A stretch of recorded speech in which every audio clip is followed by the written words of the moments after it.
My poor dad didn't show up to my graduation. At least that's what I thought.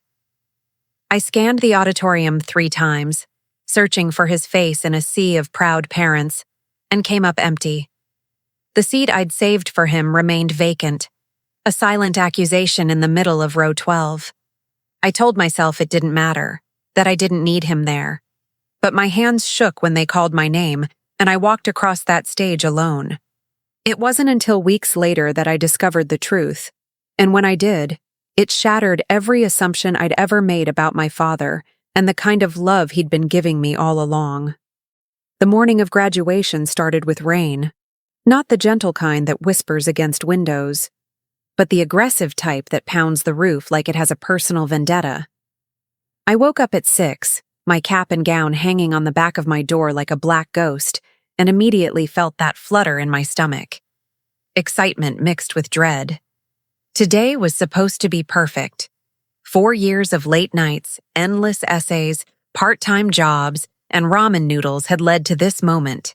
I'd worked so hard to get here, to be the first in my family to graduate from college, and I wanted just one thing, to see my dad in that audience, proud of me.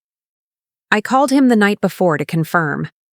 His voice on the phone sounded tired, like it always did, stretched thin from too many hours at the warehouse. "Yeah, sweetheart, I'll be there," he said. Wouldn't miss it for the world. I believed him. I always believed him, even when he'd missed other things. Even when he couldn't make it to my high school plays because he was working a double shift. Or when he fell asleep during my piano recital because he'd been awake for 36 hours straight. This time would be different, I told myself. This was college graduation. This mattered. By the time I arrived at the auditorium, the rain had softened into a drizzle.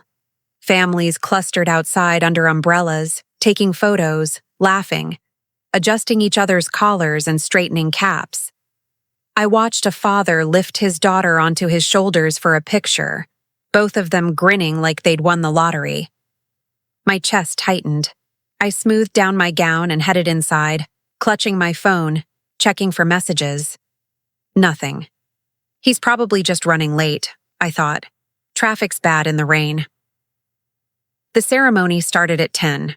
I took my seat in the alphabetical arrangement, surrounded by classmates whose families had claimed entire rows.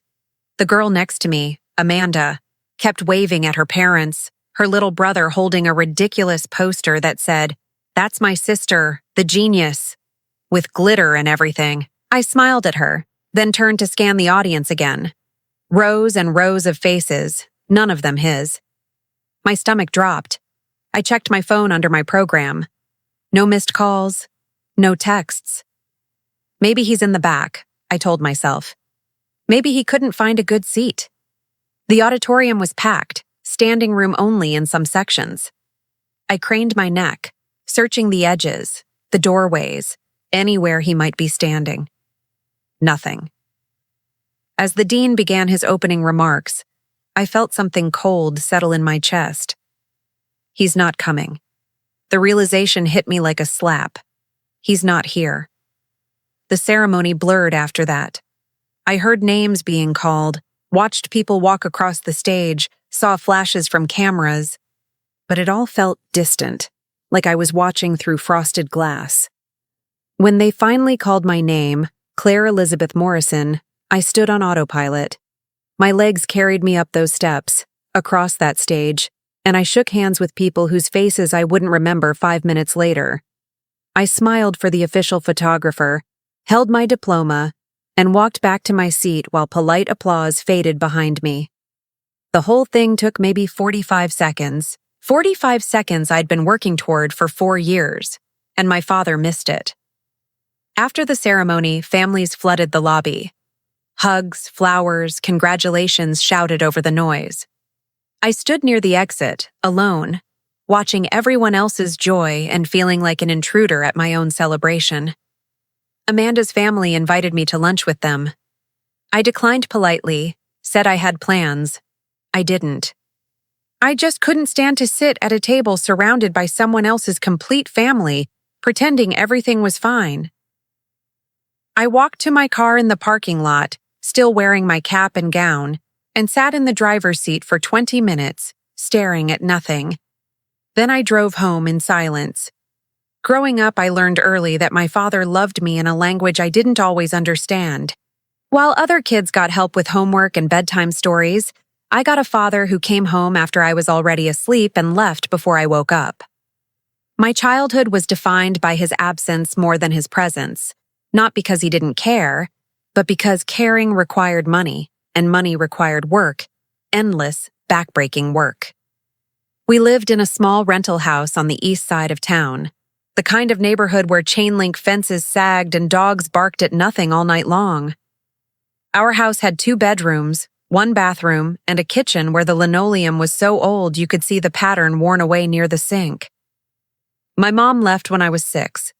I have vague memories of her, mostly the sound of her voice, sharp and frustrated, and the smell of her perfume, something floral that made my nose itch. One day she was there, the next she wasn't, and my dad never talked about it. He just started working more. He had 3 jobs for most of my childhood. During the day, he worked at a warehouse, loading and unloading trucks. In the evenings, he did maintenance at an office building downtown, emptying trash, mopping floors, fixing broken things. On weekends, he picked up shifts at a gas station, standing behind the counter selling lottery tickets and cigarettes to people who looked just as tired as he did. I barely saw him. Sometimes I'd wake up in the middle of the night to use the bathroom and see the light on in the kitchen, my dad sitting at the table with a cup of coffee, staring at a pile of bills. He never noticed me watching. School was my escape. I threw myself into it, partly because I loved learning, and partly because it was the one place where I felt like I could control something. I joined every club that would have me, stayed late for study groups, volunteered for extra credit. My teachers liked me. I was the quiet kid who always turned in assignments on time, who raised her hand but never disrupted class. I won small awards, honor roll certificates, a scholarship for an essay contest. I'd bring them home and tape them to the refrigerator, hoping my dad would notice. Sometimes he did. He'd nod, say, "That's great, sweetheart," and then go back to whatever he was doing. I wanted more than that. I wanted him to be amazed, to tell me I was special, to show up to something and see me shine, but he didn't. He missed my 8th grade graduation because he had to cover someone's shift. He missed my first high school theater performance because the car broke down and he couldn't afford to fix it and miss work.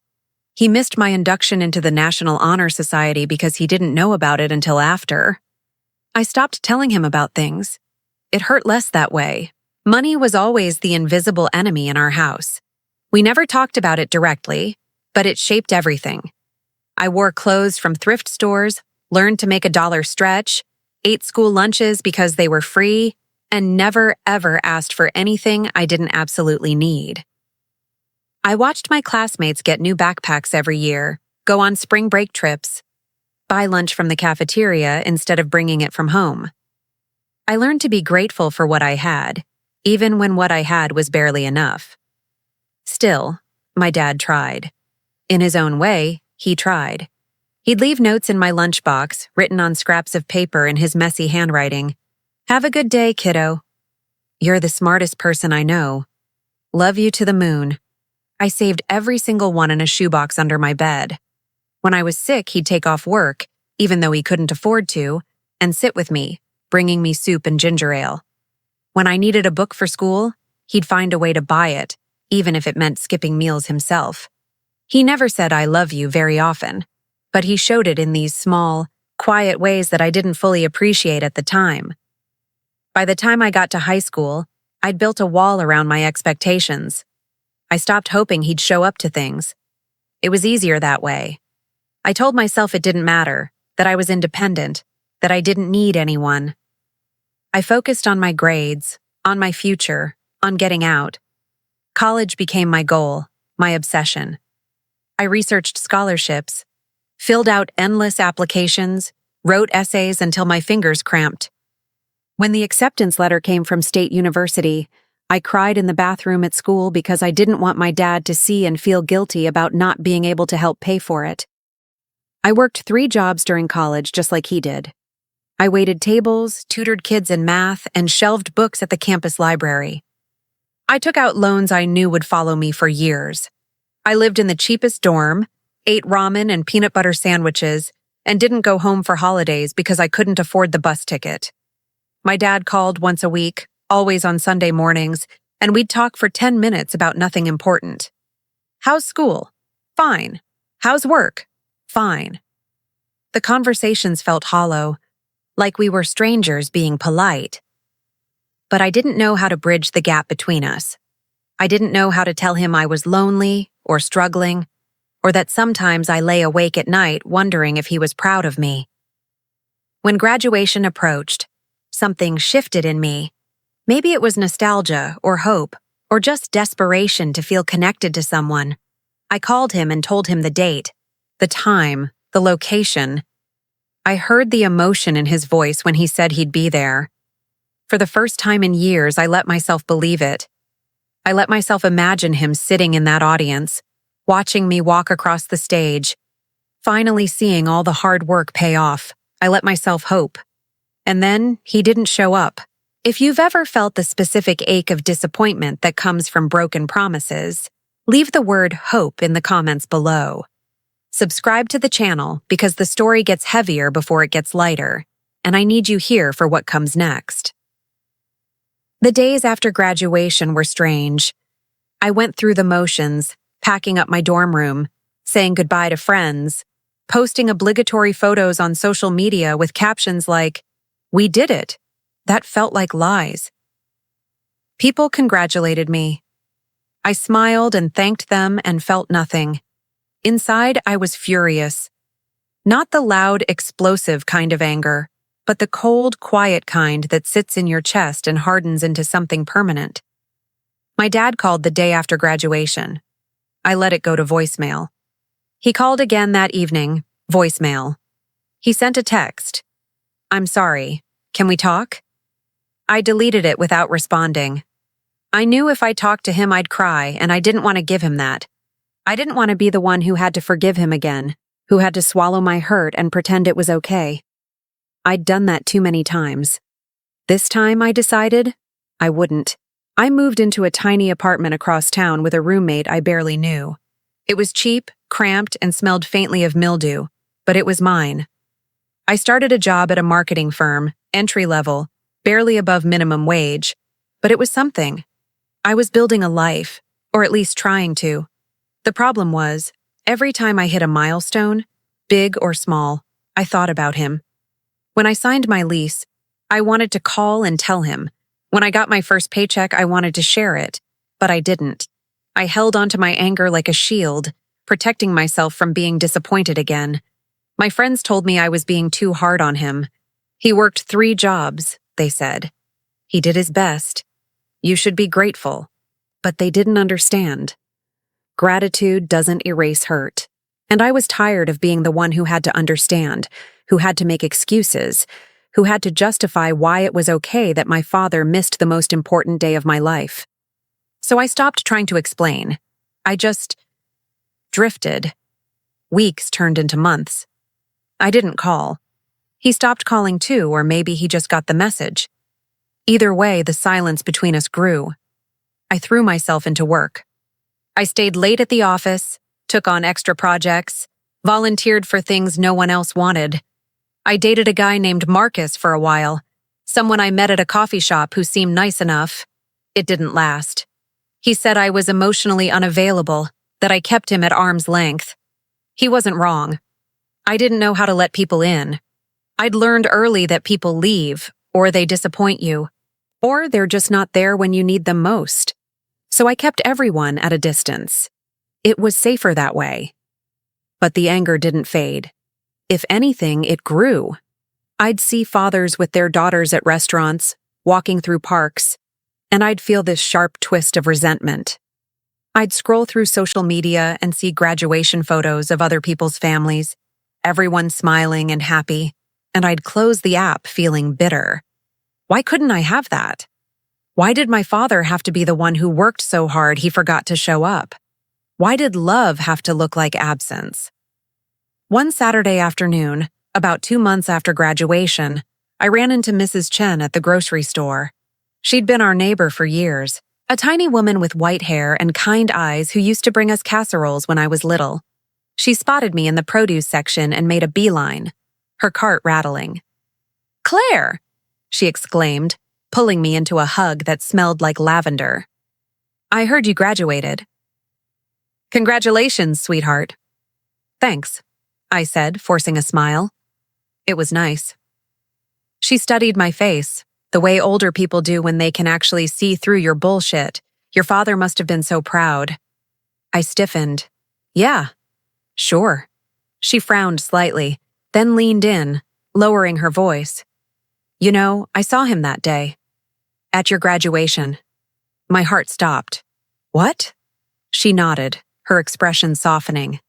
"I was there. My granddaughter was graduating too. I saw your father outside the auditorium. He was standing by one of the side windows, the tall ones that look into the main hall. He was watching through the glass." I stared at her, my brain struggling to process the words. "That doesn't make sense. He wasn't there." I looked for him. She reached out and squeezed my arm gently. "He was there, honey. He just didn't come inside." I walked past him when I was leaving, and I almost didn't recognize him at first. But it was definitely him. He was standing in the rain, just watching. When they called your name, I saw him put his hand on the glass. He was crying. The grocery store sounds faded. The fluorescent lights felt too bright. My chest constricted, making it hard to breathe.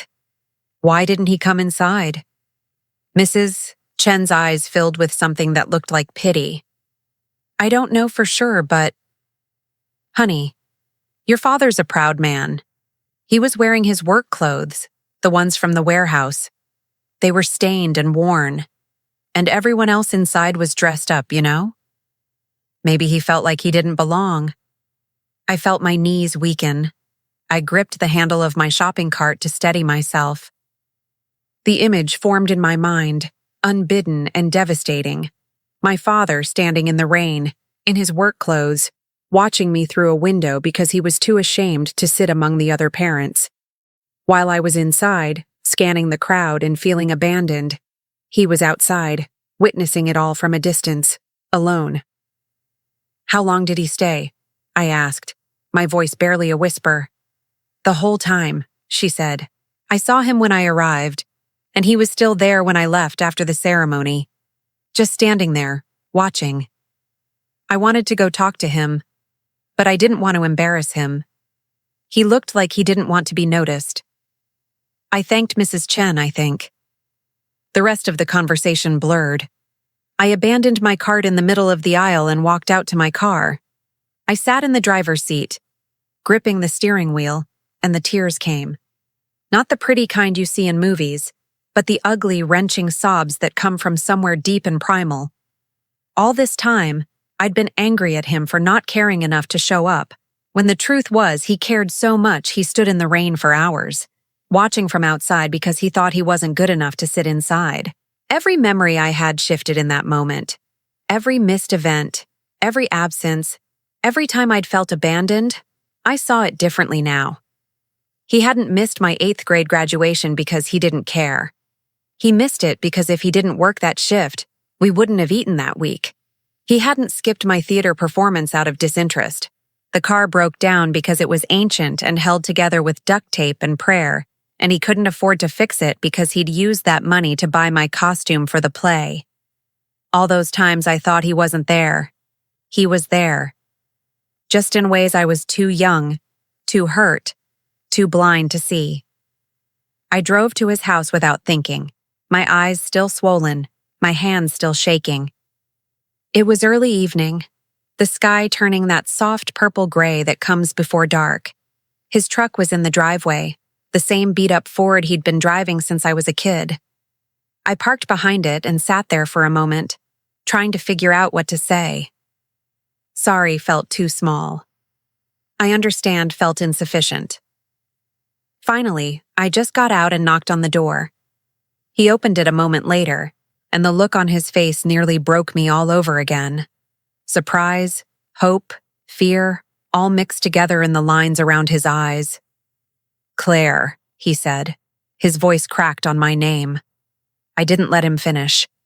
I stepped forward and hugged him, wrapping my arms around him tight. He smelled like soap and old coffee, and something indefinably him. For a second, he stood frozen, shocked. Then his arms came around me, and he held on like I might disappear if he let go. "I'm sorry," I whispered into his shoulder. "I'm so sorry, Dad." "No," he said, his voice rough. "No, sweetheart. You don't have anything to be sorry for." I pulled back to look at him. Mrs. Chen told me, "I know you were there. I know you watched from outside." His face crumpled. He looked away, jaw working, trying to hold it together. "I didn't want you to be ashamed of me," he said quietly. "Everyone else was dressed so nice, and I was coming straight from work. I had grease on my shirt, and my boots were muddy, and I didn't want to embarrass you. But I couldn't not be there. I had to see you walk across that stage, even if it was through a window." "You could never embarrass me," I said, my voice breaking. "You're my dad. You've been working yourself to death to give me a chance at a better life, and I've been so angry at you for things that weren't your fault. I thought you didn't care. I thought I didn't matter enough." He reached out and cupped my face in his rough, calloused hands. "You matter more than anything in this world. Everything I've done, every shift, every hour, it was all for you. I wanted you to have what I never did. I wanted you to have choices, opportunities. I wanted you to graduate from college and not have to break your back for scraps. And I'm sorry I couldn't give you more. I'm sorry I wasn't the dad you deserved. You were exactly the dad I needed," I said, and I meant it. I just didn't know it until now. We stood there in his doorway, both of us crying, both of us finally saying things we should have said years ago. He invited me inside, and we sat at the same kitchen table where I'd done my homework as a kid, where he'd sat with his bills and his coffee in the middle of the night. He made tea, and we talked for hours. Really talked. He told me about the nights he'd lie awake worrying he was failing me, about the times he'd wanted to quit but didn't because I was counting on him. I told him about the loneliness, the resentment, the wall I'd built around my heart. We unraveled years of misunderstanding and pain, thread by thread, until something new could be built in its place. He showed me something before I left that night. He went to his bedroom and came back with a shoebox, worn and taped at the corners. Inside were things I'd made for him over the years: crayon drawings, report cards, the honor roll certificates I thought he'd never noticed. There were photos, too, ones I didn't know he'd kept, of me at various ages, smiling at the camera. And at the bottom, folded carefully, was my graduation program. He'd picked one up from outside the auditorium that day. "I saved this," he said, touching the program gently. "I sat in my truck afterward and read your name over and over. Claire Elizabeth Morrison, Bachelor of Arts in Communications. I was so proud I thought my heart would burst. I wanted to run inside and find you, but I figured you were probably with friends, celebrating. I didn't want to interrupt. So I just sat there and looked at this and cried like a baby." I held the program in my hands and felt something settle in my chest. This was love. Not the loud, showy kind that everyone could see, but the quiet kind that stood in the rain and cried in trucks and saved report cards and shoeboxes. This was the kind of love that sacrificed everything and asked for nothing in return. We rebuilt our relationship slowly after that. It wasn't perfect. Years of distance don't dissolve overnight. But we tried. I started visiting every Sunday for dinner. He'd cook terribly, and I'd pretend to enjoy it. We'd watch old movies and talk about everything and nothing. I told him about work, about my dreams, about the guy I was dating who actually might be different from the others. He told me about his jobs, about his plans to maybe finally retire in a few years, about the vegetable garden he wanted to start in the backyard. For Father's Day, I gave him something I'd been working on for weeks, a framed collage of photos from my graduation day. But not the official ones from inside the ceremony. I'd gone back to the university and requested security footage from outside the auditorium. It took some convincing, and maybe I bent a few rules, but I got it. And there he was, on camera, standing by that window, hand pressed to the glass, watching me receive my diploma. I had the image printed and framed with a caption underneath. The best view in the house. When he unwrapped it, he couldn't speak. He just held it and cried. Then he hung it in his living room, right above the TV where everyone could see it. "That's my daughter," he'd tell anyone who visited, pointing at the photo of me in my cap and gown. "She graduated college. First in the family." I learned something important through all of this. Love isn't always visible. Sometimes it's standing in the rain when no one's watching. Sometimes it's working 3 jobs so your kid can have a future. Sometimes it's keeping a shoebox of crayon drawings because they remind you why you keep going. We spend so much time looking for love in grand gestures, in perfect moments, in Instagram-worthy celebrations, that we miss the quiet sacrifices happening in the shadows. My father loved me every single day of my life, and I almost missed it entirely because I was looking for a different kind of love, the kind that shows up in a suit and tie and sits in the front row. But real love shows up in work boots and stands outside in the rain. Real love doesn't need applause. It doesn't need recognition. It just keeps showing up, day after day, year after year, even when no one's watching. Especially when no one's watching. My father taught me that. He taught me that being there doesn't always mean being seen, and that sometimes the greatest love is the kind that asks for nothing in return. So here's my question for you. Have you ever judged someone before knowing their whole story? Have you ever realized too late how much someone sacrificed for you? Have you ever looked back and seen love in places you missed the first time? Drop your thoughts in the comments. I read every single one. And if this story touched you, hit that subscribe button. There's another story coming next week about family, forgiveness, and the things we carry that weighs on us, and I promise you won't want to miss it. My dad and I are good now. Better than good. He's my first call when something exciting happens. He's the person I turn to for advice, for comfort, for terrible cooking, and even worse jokes. And every time I see him, I remember that day at graduation. And I'm grateful, not for the pain, but for what came after, for the understanding, for the second chance to love him the way he always loved me. Quietly, imperfectly, and completely. Sometimes love doesn't look like what we expect. Sometimes it looks like an empty seat and a man standing in the rain. And sometimes, if we're lucky, we get the chance to realize it before it's too late.